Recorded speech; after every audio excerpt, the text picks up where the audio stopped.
ሮፍናን ልጅ ላስተዋውቅህ ሪኢና ሮፍናን ትባላለች። ታሪኳ ትንሽ ላካፍልህ ማለት ነው። አንድ ቀን ወደ መቀሌ መጥተ ነበረ። ባሎኒ ኮንሰርት ነበረ። ሪኢና ሮፍናን ስለዚህ አባቷ ነው ማለት ነው። አዶናይና ሮፍናን ምን አጣላችሁ? ሮፍናን ይህ ቪዲዮ ላንተ ነው። አንተ ለራሱ እዚህ ደረጃ የደረስከው ሰግጠህ ነው። ማን እንደሆነ ካላቅም ነበር እውነት ለመናገር ግን አንተ እኮ ይህ አታውቅም። ፒያኖ መጫወት እኮ አታውቅም። ቢት መስራት እኮ አታውቅም። መዝፈን እኮ ያን ያህል አይደለም። ታረቁ እያሉ የሚያሰራጩት መረጃስ እውነት እንደሚወራው ነው? ስንቱ ቢጣሉ ቢታረቁስ ጉዳዩ ለምን በዚህ ታን ትልቅ አጀንዳ ሆኖ ሊወራ አስፈለገ? ሰግጥ አልሰግጥ። ሰላም እንዴት ቆያችሁ? እንኳን ወደ ቻናላችን በሰላም መጣችሁ። ዘማች ዴይሊ ወቅታዊ ቁም ነገር አዘልና አዝናኝ መረጃዎችን የምናጋራበት ቻናላችን። የዚህ ቻናል ቤተሰብ ለመሆን የትኛውንም ገንዘብ መክፈል አይጠበቅቦት። ሰብስክራይብ እና ላይክ የሚባሉ ሁለት በተኖችን ፈልጎ እነሱን መንካት ብቻ። በዛሬው ቪዲዮአችን ከላይ የጠቀስኩላችሁን ቪዲዮዎች የማጋራችሁ ወሬ ሳናበዛ ቀጥታ ወደ ቪዲዮ እንሄዳለን። እናንተ እንደተለመደው ቪዲዮን ላይክ በማድረግ ሐሳብ አስተያየታችሁን ደግሞ ኮሜንት ሴክሽን ስር ድጋፋችሁንም ቢሆን በማስቀመጥ ቪዲዮን እስከ መጨረሻ እንድትከታተሉ ተጋብዛለሁ። ቀጥታ ወደ ቪዲዮ።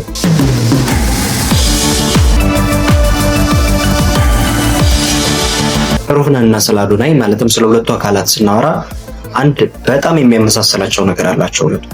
እስኪ በመጀመሪያ ሁለቱም በራሳቸው አንደበት ካደረጉት ቃለ ምልልስ ወይንም ካደረጉት ቃለ መጠይቅ ይህን ሐሳብ ላጋራችሁ። ቆመሽ የምትሄጂው ፈተና ጠፍቶ ሳይሆን ፈተና የመቋቋም አቅምሽ ጨምሮ ነው እንጂ ሜቢ ሞር ፈተና ሞር ፈተና ይኖራል። ቢካዝ ቲንክ አባውት ኢት። አሁን ቤት ቁጭ ካልክ ከብዙ ሪስክ ህይወት ተከለለ። በሞመንት ድረስ ሲወጣ ሰፈር ውሻ አለ ዱርዬ አለ እያለ አልመጣም። ተሞር ሌላ ሰፈር ቤት ቁጥር ደግሞ ውሻው የተጋንደ ዱርዬው የተጋንደ አታውቅም። ሌላ ሀገር ስትሄድ ደግሞ ቋንቋም አትግባባም። ሜቢ ሁሉም ሰው ሁሉም ሊያደርግ ይችላል። ሶ ላይፍ ባደግ በሄድክ ቁጥር ሞር ቻሌንጅ ሞር ፈተና ነው። ስለዚህ ሰው ለማደግ ሲያስብና ለወጣለው ምናምን ሲል ሜንታሊ ፕሪፔርድ መሆን ነው። ያንን የተማርኩት ከዛ ነው። ትዋረዳለህ። የታባቱ አዋርዱኝ። ስትወርድ ነው ስኬትን የምታየው። ብዙዎቻችን መዋረድን ስለምንፈራ ከፍ ማለትም አንችልበትም። እስኪ እንዋረድ፣ እስኪ ጠጋ እንበልበት። እስኪ እኔ አንደኛ ዶክተር ነኝ ልበል። እስኪ እኔ አንደኛ ሞዴል ነኝ ልበል። አንደኛ አክተር ነኝ። እኔ አውቀዋለሁ፣ ይህ ነገር አውቀዋለሁ። በቃ ኩርት ብለህ ለራስህ ትቆማለህ። አት ዘ ሴም ታይም ለመማርም ዝግጁ ነህ። ዝም ብለህ በኩራት ብቻ እኔ ነኝ ብለህ እንትን አትልም። ለመማርም ዝግጁ ነህ። ኩርት ያልክነህ ራስህን ታደንቃለህ፣ ትወጣለህ። ድምፅህን 50% ሳይሆን 100% ታወጣዋለህ። ሐሳቦችህን 100% ታምናቸዋለህ። ሜቢ አንዳንዴ ልትሳሳት ትችላለህ። ተማርበት፣ ይቅርታ ጠይቅ፣ እለፈው፣ ሂድ እንደገና።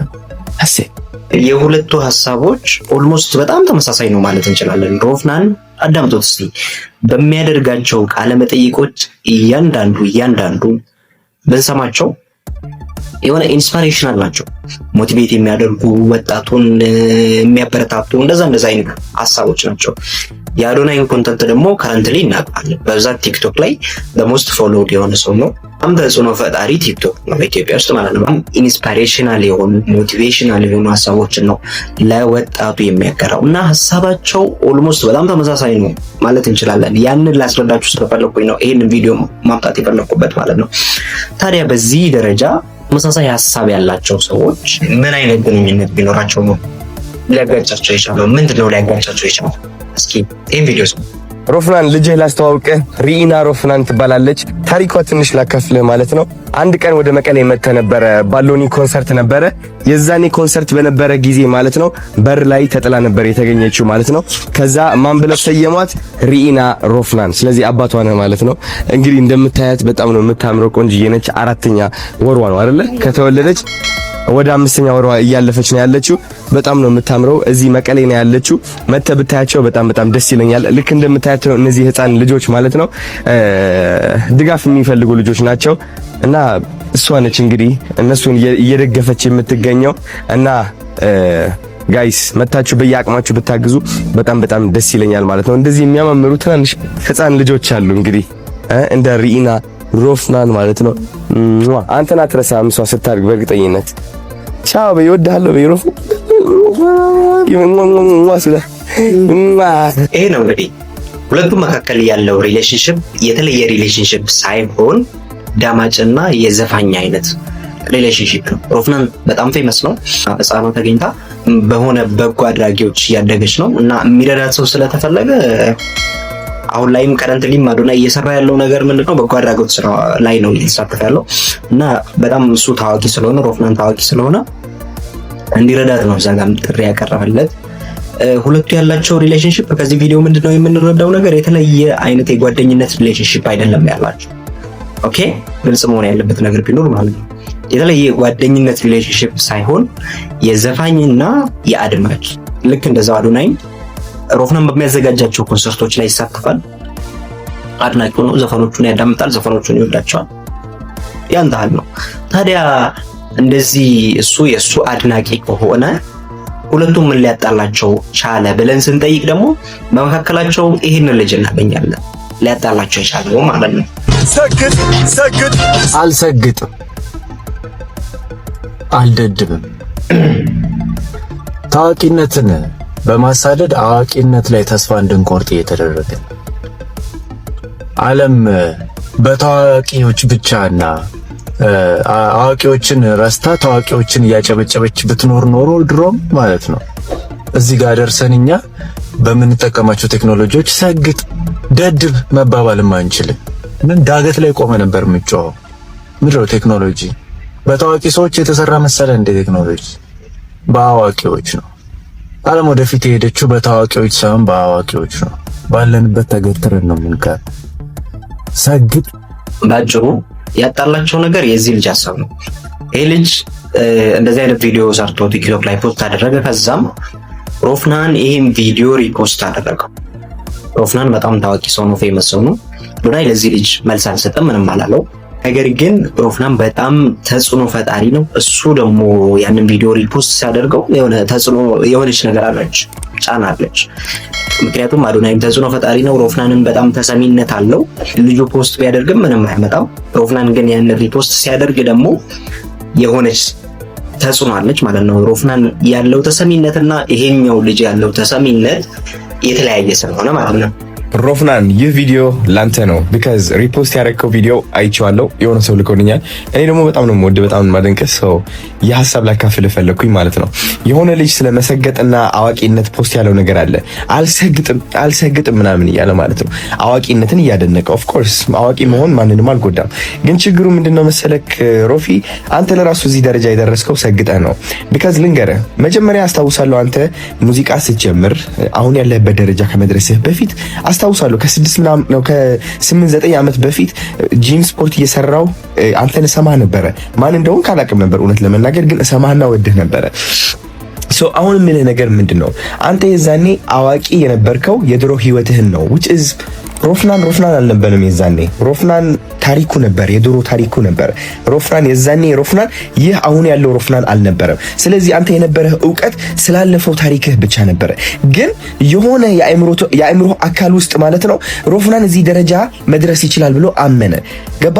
ሮፍናን ኢትዮጵያን በሙዚቃ ይቆጣጠራል ብሎ ማመን ጀመረ። የዛኔ ነው ምልክ። ገባ? አሁን ያለበት ስኬት ይታይህ ጀመረ። ለዛም ነው ጉዞ የጀመርከው፣ መንገድ የጀመርከው እኛን በሙዚቃ ለማዝናናት እና አንተም ራስን ትልቅ ደረጃ ለማድረስ ማለት ነው። ግን በእርግጠኝነት አንተ ያጋጠመ ነገር ልነግርህ እፈልጋለሁ። አሁን የዛኔ አላማህ ስታየው ትልቅ ደረጃ መድረስ እችላለሁ ብለህ ስታስብ የመጣልህ ነገር ምንድነው?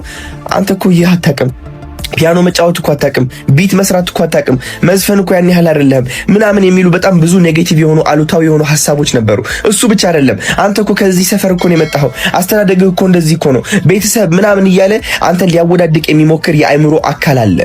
ግን አንተ እሱ ድምፅ ያለፍከው በእውቅና ብቻ ሳይሆን በመሰገጥ ነው። እነሱ ድምጾች እየሰማሃቸው ግን በማይታየው ነገር አምነህ ይሳካልኛል ብለህ ሰግጠህ መስራት ጀመርክ፣ ሰግጠህ መማር ጀመርክ። አየህ፣ መሰገጥ ማለት ዝም ብለህ ጀዝባ መሆን ማለት አይደለም። ዝም ብለህ ራስን ወደ አደጋ መክተት ማለት አይደለም።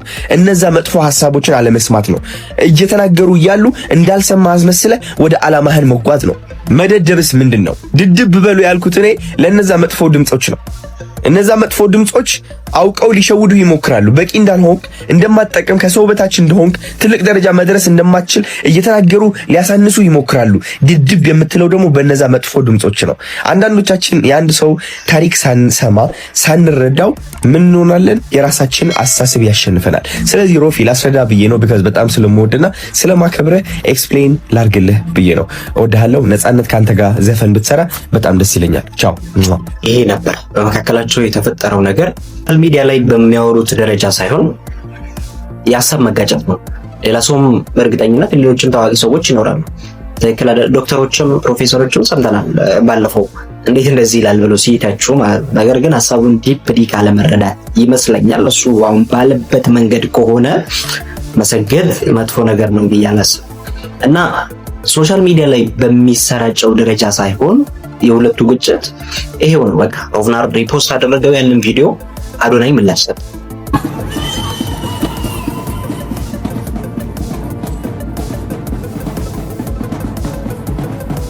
ይሄ ነው እንግዲህ ሰሞኑን ሚዲያው ላይ ቲክቶክ ላይ ሲሰራጭ የነበረው መረጃ ማለት ነው። ታረቁ ምናምን ተብሎ ማለት ነው።